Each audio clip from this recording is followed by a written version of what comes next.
झालं पाहिजे हे माझं ठाम मत आहे.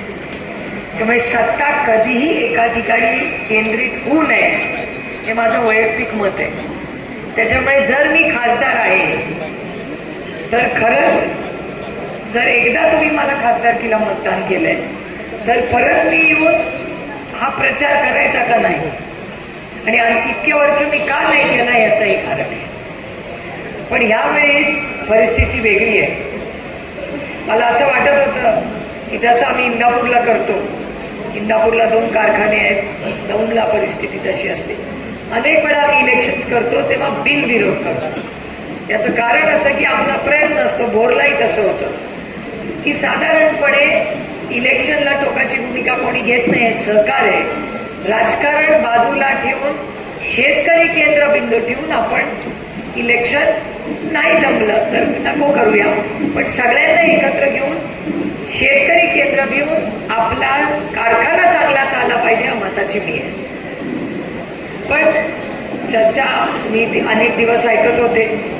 तुमच्या सगळ्यांच्या आशीर्वादाने खासदार झाले. संघर्षाचा तो काळ होता. इथे बसलेले अनेक लोक जे माझ्यासाठी धावले, जिंकणार का हरणार आहे माहिती नव्हतं, मलाही गॅरंटी नव्हती. मी अनेक वेळा ही गोष्ट सांगितलेली आहे की लोकसभेला अमोल दादा कोल्हे आणि मी जय भवानी जय शिवाजी रामकृष्ण हरी वाजवा तुतारी म्हणून आम्ही दोघं उतरलो. जिंकणार का हरणार माहिती नव्हतं. लोकांनी विश्वास ठेवला आणि आम्ही दोघंही 1.5 लाख मतांनी निवडून आलोय तुमचं श्रेय. आणि गाडी तिथे जाऊन नाही थांबली. यावेळेस तुमच्या सगळ्यांच्या आशीर्वादाने मोठ्या संख्येने राष्ट्रवादी काँग्रेस पक्षाला यश आलं. आणि ज्या मोठ्या कमिट्या असतात या देशातल्या, मग आता 2 महत्वाची बिलं येत आहेत. 1 नेशन 1 इलेक्शन, म्हणजे या देशात एकाच वेळी सगळी इलेक्शन होतील ह्याचं जे बिल होत आहे त्याच्यात महत्वाची भूमिका ही राष्ट्रवादी काँग्रेस पक्षाची आहे. महाराष्ट्राच्या वतीने मी त्याच्यात आहे. एवढंच नाही, नवीन इन्कम टॅक्सचा बिल येणार आहे. तुमचा काही संबंध नाही त्याच्याशी, पण तरी इन्कम टॅक्स भरताना जो भारतात इन्कम टॅक्स भरतो असे काही लोक असतील. कारण का कदाचित तुम्ही शेतकरी असाल पण बापूंना इन्कम टॅक्स या दोघंही वकील आहेत, हे इन्कम टॅक्स भरतात. त्यामुळे या तिघांना इन्कम टॅक्स भरत असेल, एक नाही तिघही. ह्या इन्कम टॅक्सचं बिल कसं बदलता येईल, कसं सोपं करता येईल ह्याच्यासाठी देशामध्ये एक सिलेक्ट कमिटी आहे. आणि तुमच्या आशीर्वादामुळे नवीन जे इन्कम टॅक्सचं बिल येईल त्याच्यातही तुमचा आशीर्वाद, तुमची लेख सुप्रिया सुळे त्या निर्णय करतात. आणि खरंच पांडुरंगाची इच्छाच म्हणायची की सरकारने माझ्यावर विश्वास दाखवला आणि ऑपरेशन सिंदूरमध्ये देशात 7 लोक यांना नेतृत्व करायची जबाबदारी मिळाली आणि तुमच्या या लेखीला परदेशात जाऊन भारताची स्थिती दाखवली. आणि मी खूप प्रांजळपणे, मला आश्चर्य वाटलं होतं की बापरे केवढी मोठी जबाबदारी आहे आणि देशासाठी जायचं होतं. त्याच्यात पत्रकाराने विचारलं तुमची जवळीक वाढायला लागली का? म्हटलं आज जवळीक नाही, पहिला देश, मग राज्य, मग पक्ष आणि मग कुटुंब, लास्ट. पहिला देश हा पहिला देश असलाच पाहिजे. त्याच्यानंतर त्यातलं आपलं राज्य असलं पाहिजे, त्याच्यानंतर आपली संघटना, त्याच्यानंतर कारण का आपण लोकसेवेसाठी याच्यात आलेलो.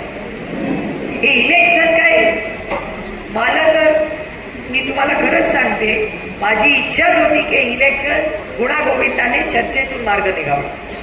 नाही निघाला मार्ग, ठीक आहे, पण शेवटी जो कार्यकर्ता झगडला, मगाशी तो मुलगा बोलत होता, कुठे गेला?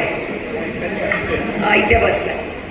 बाकी त्याचं भाषण जरा झाल होतं, ठीक आहे, आता वयामध्ये असतं तसं, माझ्या वयावर आला तर जरा होईल शांत. पण ते वयात तेवढं, त्या वयामध्ये रक्त तेवढं सळसळलंच पाहिजे, नाही तर गंमत काय ते. थोडस जरा जास्त बोलून गेला, आपण पण ऐकून घ्यायचं, पोरं आहेत म्हणायचं, पुढे जायचं. पण हे करत असताना त्याचा बाकी सगळे मुद्दे बाजूला ठेवा, पण सगळ्यात महत्वाचा मुद्दा जो त्यांनी मांडला त्याच्यात मी स्वतः तिथे व्हिजिट केली आहे, कलेक्टरांशी बोलणं झालंय, गोखले इन्स्टिट्यूटमध्ये आपण काम सुरू केलंय, ते म्हणजे प्रदूषणाचं. मला पूर्णपणे मान्य आहे आणि त्याच्यामुळे इलेक्शनमध्ये होईल ते होईल, पण आपण सगळ्यांनी नैतिकता म्हणून काहीतरी केलं पाहिजे. प्रत्येक गोष्ट इलेक्शनसाठी आणि जिंकण्यासाठी करायची नसते. काही गोष्टी नैतिकते आणि नात्यामध्ये करायच्या असतात. बारामतीकरांचं माझं प्रेमाचं नातं आहे आणि त्या प्रेमाच्या नात्यासाठी आपण हे इलेक्शन लढतोय. कारण का त्या बारामतीकरांच्या पाण्याचं जर प्रदूषण होत असेल, ज्याच्याशी माझे नातं प्रेमाचं विश्वासाचं आहे, तर ते प्रदूषण थांबवायची नैतिक जबाबदारी जेवढी बाकीच्या लोकप्रतिनिधीवर आहे तेवढीच किंवा गुंजभर जास्त माझ्यावर आहे. ही जबाबदारी मी आज घेते व्यासपीठावर. इथे इलेक्शनमध्ये काय होईल त्याचा काही संबंध इलेक्शनशी नाही. इलेक्शन तो आएंगे और जाएंगे, पण एकदा जमीन खराब झाली तर ती परत नीट होणार नाही. त्याच्यामुळे आपण सगळ्यांनी आज निर्णय घेऊया की ताकदीने इलेक्शन. मी त्यांना सकाळी विचारलं की मी पण एक मतदार आहे, त्यात वेगळी गंमत असते. तसं नेहमी मतं मागायची सवय, आता द्यायची वेळ आली आहे. त्याच्यामुळे मी विचारलं सगळ्यांना, काय मग मला सांगा की मी तुम्हाला मतदान का करावं. बरोबर आहे की नाही? ती ऐकायचं जनाचं करावं, पण ऐकलं तिघांचं पाहिजे. कारण का आपण मतदार आहोत. सगळ्यांचं ऐका, सगळ्यांचं ऐका, सगळ्यांच्या सभेला जा, काय प्रॉब्लेम नाही. बघू ते कोण काय बोलते. मी पण नोट करते सगळ्यांच्या भाषणाची. कोण भाव किती देणार, कोण माझा प्रदूषणाचा प्रॉब्लेम सोडवणार, कोण पारदर्शक भरती करणार. मी तुम्हाला शब्द देतो, आपला पॅनल जिंकल्यावर आपली भरती सर्वसमावेशकच असेल, कोणाच्याही मर्जीने ती चालणार नाही. आणि आम्ही पण पाहुणे म्हणूनच जायचं. उगत तिकडे जाऊन आम्ही पण बुडबुड करत बसायची नाही. खासदारात म्हणून या, शुभेच्छा घ्या, चांगला भाव घ्या आणि घरी जा. कारण काय, ही जबाबदारी ह्यांची आहे, हा अधिकार तुमचा आहे. जेव्हा मी चव्हाण साहेबांचं नाव घेते आणि सत्तेचं विकेंद्रीकरण करते, तेव्हा सुप्रिया सुळेकाला अधिकारच नाही तुमच्यामध्ये डवळाडवळ करायचं. विश्वास आहे माझा तुमच्यावर की तुम्ही चांगलीच फॅक्टरी चालवा. का नाही चालवणार? आणि तज्ज्ञ आहेत ना आपल्याकडे, सगळ्याला तज्ज्ञ मिळतात. आणि मला तर काय ऐकतंय, कारखान्यांमध्ये असं कानावर येतं तर खरं खोटं देवालाच ठेव. आता मला मगाशी कोणीतरी भाषात म्हणलं 90,000ची भेळ. मी तुम्हाला शब्द देते, आपल्या 5 वर्षात भेळ स्वतःच्या पैशाने आम्ही खाऊ, कारखान्याच्या नाही, सभासदांचे पैसे. कशाला भेळ? उद्या वाटेल कुणाला मला वडापाव खायचा, हिस्सा नाही. हे चव्हाण साहेबांच्या विचाराने चालेल. ही शिस्त आपल्याला लावलीच पाहिजे जर आपल्याला टिकायचं असेल. ही क्षुल्लक गोष्ट आहे, त्याचा भाव नाही करायचा मला, पण शिस्त ही आलीच पाहिजे. आणि अनेक वर्ष हा चांगला चाललेला, असं माझं अजिबात म्हणणं नाही की ह्यांनी वाईट चालवला की नाही. ते शेवटी आपण एकत्रच होतो ना सगळे. 2.5 वर्ष आता वेगळ्या ताटात जेवायला लागलो, नाही तर सगळे एकाच ताटात जेवत होतो ना. तेव्हा चांगली कामच सगळे. आणि मी कधीही म्हणत नाही की एका माणसाने काम केलं. हे टीम वर्क असतं, कधी एक माणूस काही करू शकत नाही. बरोबर आहे की नाही? घरात आपण स्वयंपाक करतो तेव्हा सूनबाई जरा लाटते, अजून कोणीतरी येतो, मुलगा जाऊन भाजी आणतो. एक टीम वर्क असते की नाही मावशी, खरंच आहे. तसंच हा कारखाना गेले अनेक वर्ष चांगल्या पद्धतीने चाललाय. त्याच्यात तुमच्या सगळ्यांचं कुठलं मुक्तायन आहे. ज्या दुसऱ्या ठिकाणी आहेत त्यांचंही पण योगदान आहे. प्रत्येक अच्छे को अच्छा बोलना चाहिए. सगळ्यांचं योगदान अनेक वर्षाचं आहे. तुम्ही त्या दोघांनाही संधी दिली. बघितलं तुम्ही काय झालं. एकदा यांना संधी देत बघा, काय नुकसान होणार नाही याची गॅरंटी मी देते. साधे सरळ लोक आहेत. काय कोण कुठे मोठे फॉर्च्युनरवाले नाही आहे का कोणाकडे? सगळे 2 व्हीलरवाले आणि 5 वर्षांनी पण 2 व्हीलरच. त्याच्यामुळे 2 व्हीलर मध्ये काय नुकसान नाही, फक्त हेल्मेट घालायची अट माझी असेल. जो जाईल तो फॅक्टरीमध्ये हेल्मेट घालूनच जायचा, जो मिळणार नाही त्याला दंडा बाय. त्यामुळे या सगळ्या प्रक्रियेमध्ये हा सगळा गमतीचा भाग झाला. पण हे इलेक्शन हे कार्यकर्त्यांचं इलेक्शन आहे आणि सभासदांचं इलेक्शन आहे. त्यामुळे त्या निर्णय प्रक्रियेमध्ये आम्ही आहोत ना तुम्हाला मदत करायला. आमदार आहेत, खासदार आहेत, सगळे तज्ज्ञ आहेत. आदरणीय पवार साहेब अर्थातच आहेत.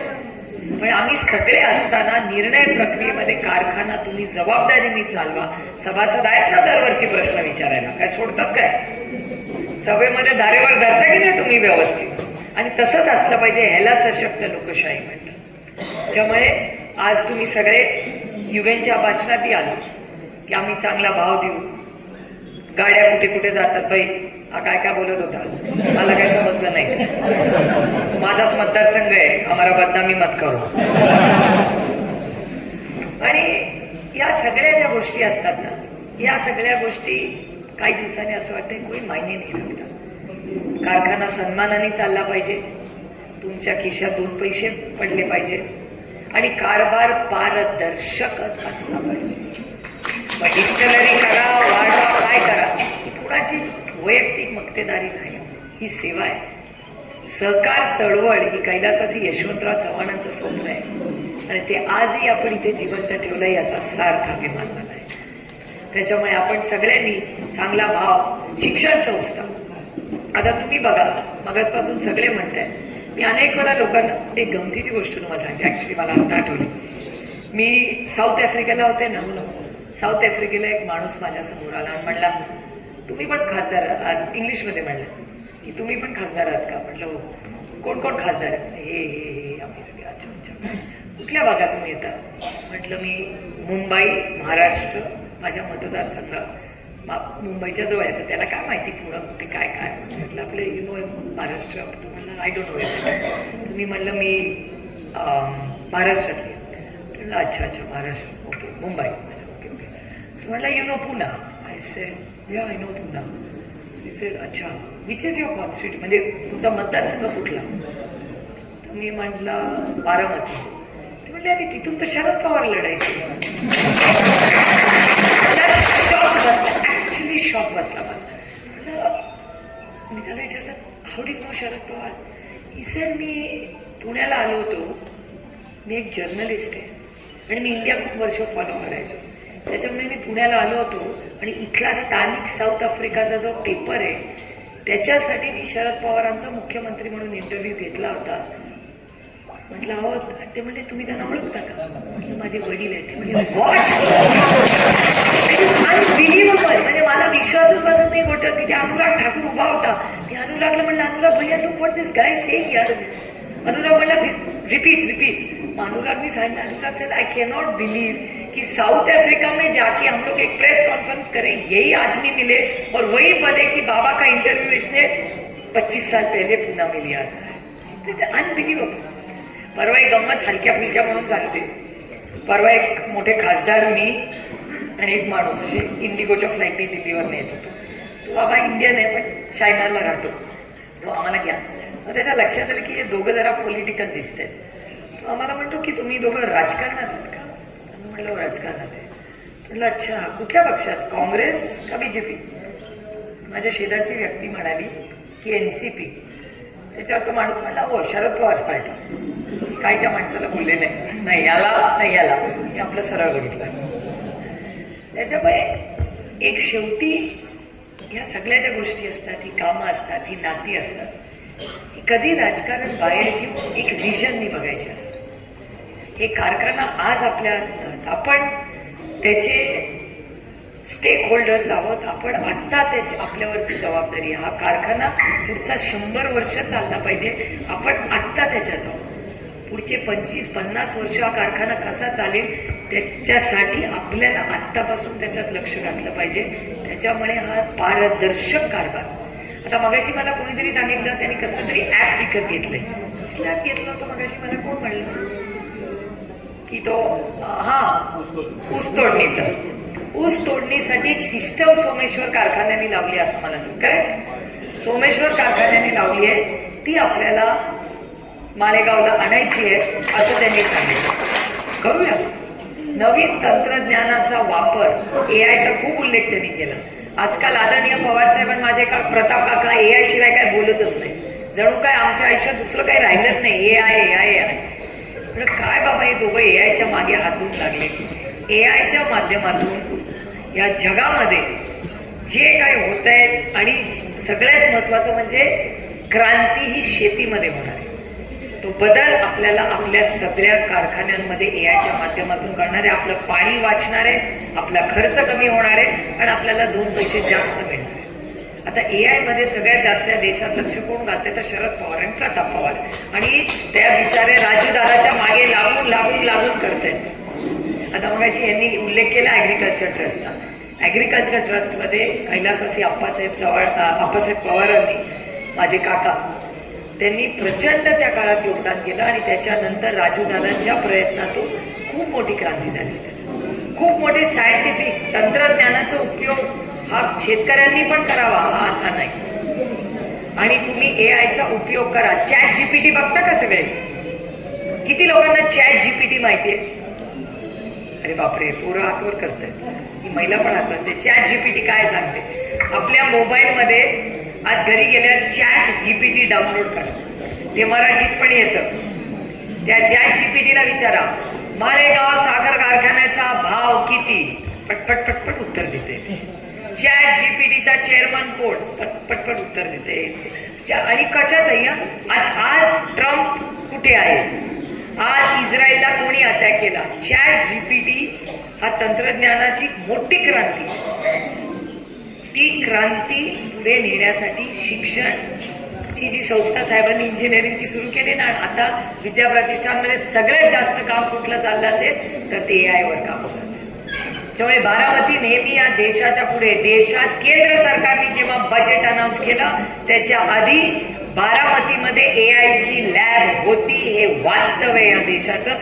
देशाने नंतर निर्णय घेता बारामतीकरांनी त्या सगळ्या गोष्टीचा खूप गांभीर्याने आपण विचार केला पाहिजे. आणि मी सांगते तुम्हाला, निवडून आल्यानंतर फार जबाबदारीचं काम आहे. आपल्याला सगळ्यांना, लोकांना विश्वास द्यायचा आहे. एक वेळ प्रेम कमी झालं तरी चालेल, विश्वास कमी होता कामा नये. त्याच्यामुळे भाव अनाऊन्स करताना विचार करून करा, नाही तर तुमचेच व्हिडिओ 5 वर्षांनी लोक दाखवतील. त्याच्यामुळे जेवढं झेपेल तेवढंच सांगा. नाही तर आजकाल भारी असतं, आत्ता हे बोलले नंतर हे बोलले. आपल्याला तसं नाही, आपण साधी माणसं. जेवढं झेपेल, जेवढं करता येईल तेवढंच बोला.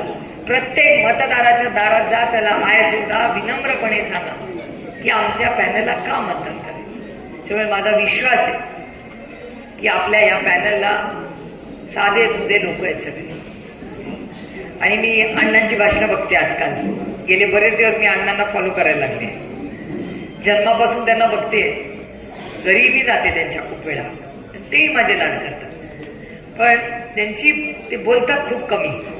पण आजकाल टीव्हीवर इतके बोलायला लागले, या सगळ्यांना विचारावं, यांचं खूप कौतुक केलं पाहिजे या सगळ्या पत्रकारांचं. इतके मोठे मोठे इंटरव्ह्यूज घेतात. मला पण गंमत वाटते त्यांचे इंटरव्ह्यूज घेऊन, बऱ्याच गोष्टी शिकायलाही मिळतात. काही मतं असतात, म्हणजे आता ते ज्येष्ठ आहेत, माझ्या वडिलांच्या वयाचे, पण ते एक गमतीचं फार छान बोलतात. ते म्हणतात, लक्ष्मी नाही आमच्याकडे, लक्ष्मी घ्या आणि मतदान करा, असं ते म्हणले. मी नाही तर माझ्यावर केस व्हायची. आणि लक्ष्मी म्हणजे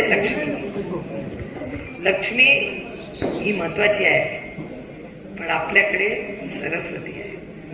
त्याच्यामुळे जेवढा लक्ष्मीचा मान करा तेवढ्या सरस्वतीचाही करा. कारण सरस्वती इथे एक ग्रस्त बसलेत, मी त्यांचं नाव घेणार नाही. त्यांची लेक अमेरिकेला चालली आता शिकायला. त्यांची लेक शिकायला अमेरिकेला चालली आहे. सरस्वतीने तिला आशीर्वाद दिलाय. तुम्ही विचार करा, महाराष्ट्रातली बारामतीत शिकलेली एक लेक आज तिला देशातल्या, जगातल्या 27 नंबरच्या युनिव्हर्सिटीमध्ये ऍडमिशन मिळाली. करेक्ट? इमॅजिन, जगात विचार करा. आणि आता ट्रम्प बाबा काय करतो माहिती नाही, विजा देतो का नाही. ती बिचारी मेरिटवर तिला ऍडमिशन मिळाली. आता तिची धाकधूक होते की आता ऍडमिशन मिळाली आहे, पण मला, आणि नुसती ऍडमिशन नाही मिळाली तिला, नुसती ऍडमिशन नाही मिळाली तिला, त्याचे पैसे, स्कॉलरशिप पण मिळाली. इमॅजिन करा, किती सारखा अभिमान आहे. बघा, आपली ती मगाची लेख, देशमुखांची लेख, आता NETला एवढी चांगले मार्क पडले. वैभवी, आपली वैभवीला नीटला एवढे चांगले. तुम्ही विचार करा, तिच्या वडिलांचा खून झाला, काय काय त्या बिचाऱ्या मुलीला वर्ष तिचं कसं गेलं, तरी चांगले मार्क पडले 12वीला. त्याच्यानंतर नीटच्या परीक्षेत पास झाली. आज वैभवीला MGM औरंगाबादमध्ये 4 वर्षांनी आपली वैभवी देशमुख ही डॉक्टर होणार आहे, याचा मला सार्थ आहे. तसं त्यांची लेख ही पण अमेरिकेला जाईल. आज मी उद्या देईल ट्रम्प बाबा आपल्याला तो विसा, काय प्रॉब्लेम येणार नाही. आईवडिलांना दागदुख असते त्याची.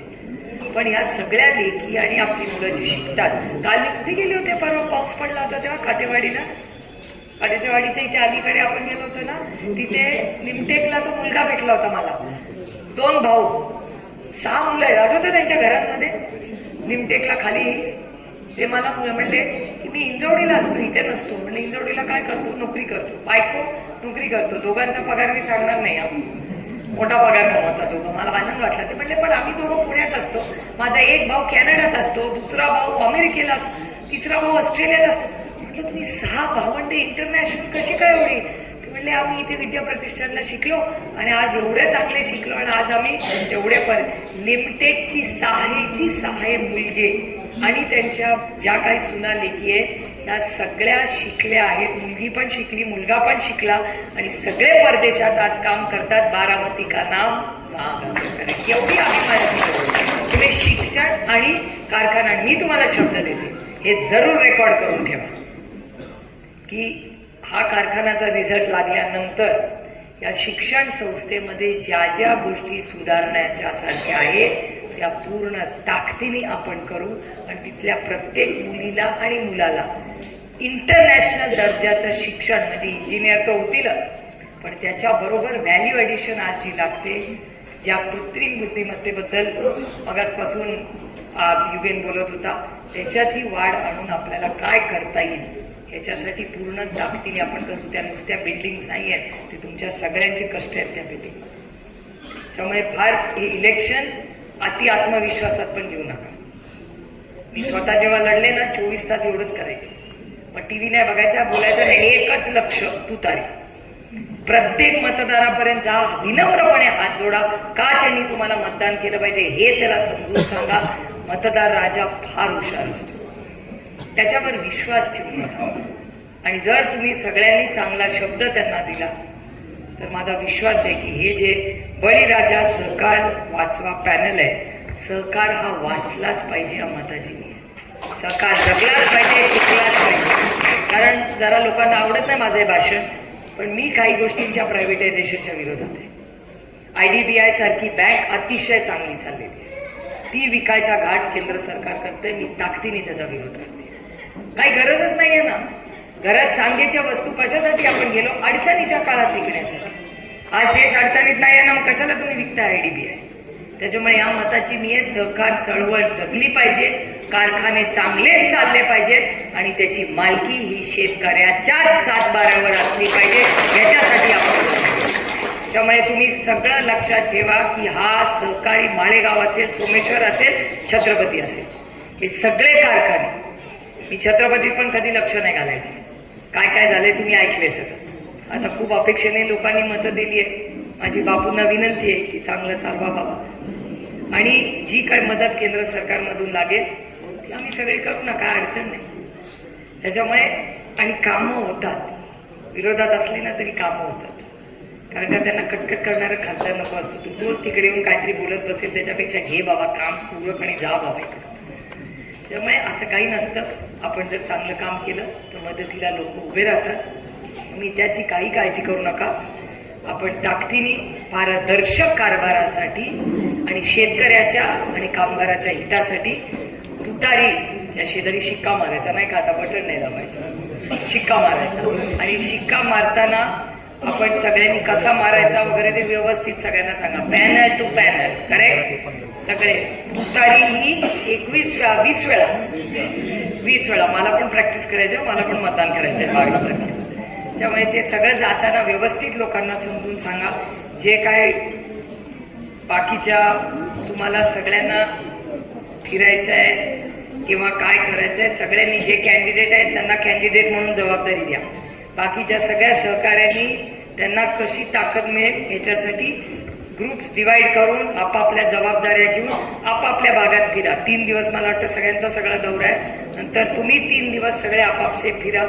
मी स्वतः शेवटचे 2 दिवस AIचे काही कार्यक्रम आहेत तेव्हा मी आहे तिथे. 19-20ला मी आहेच बारामतीत, तेव्हा आपली 18-19-20 तेव्हा मी आहेच, कारण का आज उद्या तर खडकवासल्याचे कार्यक्रम आहेत आणि परवाच्या दिवशी 2 दिवस परत तुमच्या आशीर्वादाने जे इन्कम टॅक्स बिल आहे त्याचं फायनल स्टेजेसला बिल आलंय. फायनान्स कमिटी केंद्र सरकारचे जे फायनान्स आणि रेव्हेन्यू सेक्रेटरी आहेत आणि जे मेन अध्यक्ष आहेत या देशाच्या इन्कम टॅक्सचे CDBTचे चेअरमन, ते 2 दिवस आमच्याबरोबर ते बिल फायनल करायला असणार आहेत. त्यामुळे 2-2.5 दिवस मला दिल्लीला सोमवार मंगळवार बुधवार अर्धा दिवस राहायला लागेल.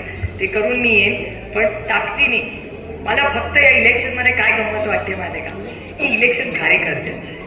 जो कार्यकर्ता लोकसभेला विधानसभेला ताकदीने उतरला ना हे विश्वास ठेवून, आज त्याचं इलेक्शन आहे. ह्याचा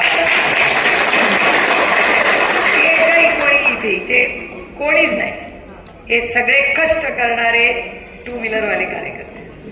ह्याचाच मला गंमत वाटते. अरे शून्यातून विश्व उभं करण्याला खूप मजा असते. 27व्या वर्षी आदरणीय पवारसाहेबांना बारामतीकरांनी विश्वास टाकला, तेव्हाच टाकला ना, झाली ना क्रांती, होला पद्धत. 60 वर्ष हे प्रेमाचं नातं. बारामती झाली ना इंटरनॅशनल, पार साऊथ अमेरिकेमध्ये विचारता, आफ्रिकेत विचारता येतो बारामती के हो उधर शरद पवार आहे. त्यामुळे ह्या सगळं प्रेमाचं विश्वासाचं नातं आहे. याला तुम्ही नक्की साथ द्या. ओव्हर कॉन्फिडन्समध्ये राहू नका की जमलंच आहे, आपलं पॅनल लय भारीच आहे. भारी मतदार ठरवू दे, आपण नको. त्यामुळे गाव वाडी वस्ती प्रत्येक मतदारापर्यंत जा, हात जोडा, आपलं तुतारीचं सिंबल सगळ्यांना सांगा आणि ताकदीने पुढचे 8 दिवस बाकी काही करायचं नाही. एकच लक्ष, माळेगाव साखर कारखाना कसा आणखीन चांगला करायचा याच्यासाठी ताकदीने लढा. आज आपण मोठ्या संख्येने इथे उपस्थित राहिला, अतिशय चांगला एक घरगुती असा कार्यक्रम झाला. याबद्दल मी तुमच्या सगळ्यांचे आणि या सगळे जे पॅनलला आज कॅन्डिडेट्स आहेत, कॅन्डिडेटचा मूड वेगळाच असतो, मला माहिती आहे, मी गेले त्याच्यातून. त्याच्यामुळे पुढचे काही दिवस हे सगळे कॅन्डिडेट धाकधूक करत असतील.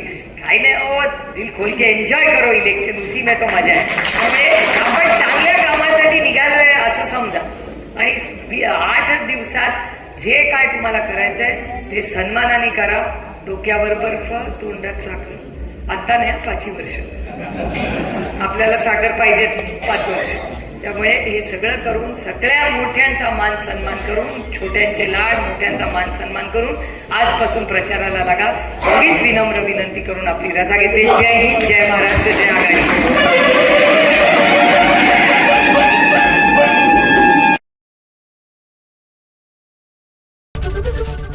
ABP माझा, उघडा डोळे बघा नीट.